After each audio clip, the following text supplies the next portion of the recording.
ಎಂಥ ವಿಪರ್ಯಾಸ ನೋಡಿ. ಇದು ನೂರಾರು ವರ್ಷ ಇತಿಹಾಸ ಇರೋ ಮರ.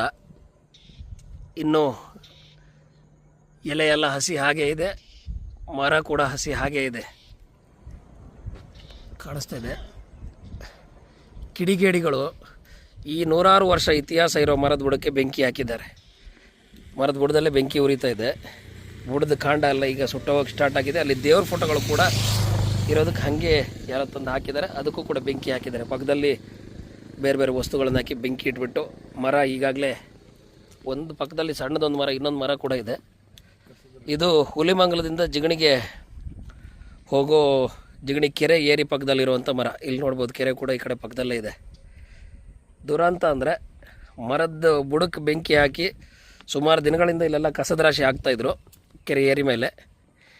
ಈಗ ಅದು ಸಾಲದಂಬಂತೆ ಈಗ ಆ ಪಕ್ಕದಲ್ಲಿ ಇರುವಂಥ ನೂರಾರು ವರ್ಷದ ಇತಿಹಾಸ ಇರೋ ಮರ, ಒಂದು ಗಿಡ ನೆಟ್ಟಿಲ್ಲ ಈ ಕೆರೆ ಏರಿ ಮೇಲೆ. ಇಲ್ಲಿಗ ಬೆಂಕಿ ಉರಿತಾರದು ನೋಡ್ಬೋದು. ಬುಡದಲ್ಲಿ ಈಗಾಗಲೇ ಅರ್ಧ ಸುಟ್ಟೋಗಿದೆ. ಈ ವಿಡಿಯೋ ಮಾಡಿದ ಬಳಿಕ ಅಧಿಕಾರಿಗಳಿಗೂ ತಿಳಿಸೋ ಕೆಲಸ ಮಾಡೋದ್ರ ಜೊತೆಗೆ ಇಂಥ ಕಿಡಿಗೇಡಿಗಳಿಗೆ ಶಿಕ್ಷೆ ಆಗಬೇಕು. ಮೊದಲು ಇಲ್ಲೆಲ್ಲೂ CCTV ಏನೂ ಇಲ್ಲ, ಆದರೂ ಕೂಡ ಶಿಕ್ಷೆ ಆಗಬೇಕು ಇಂಥವ್ರಿಗೆ. ಇಂಥ ಮರ ಬೆಳೆಸೋಕ್ಕಾಗಲ್ಲ, ಆದರೆ ಸಾರ್ವಜನಿಕರು ಇದನ್ನು ನೋಡಿಕೊಂಡು ನಮಗೆ ತಿಳಿಸಿದ್ರು. ಇಲ್ಲಿ ಬಂದು ನೋಡಿದಾಗ ಹಿಂಗಾಗಿತ್ತು. ಇನ್ನಾದರೂ ಅಧಿಕಾರಿಗಳು ಆದಷ್ಟು ಬೇಗ ಕ್ರಮ ಕೈಗೊಳ್ಳಬೇಕು ಈ ಕಿಡಿಗೇಡಿಗಳ ಮೇಲೆ.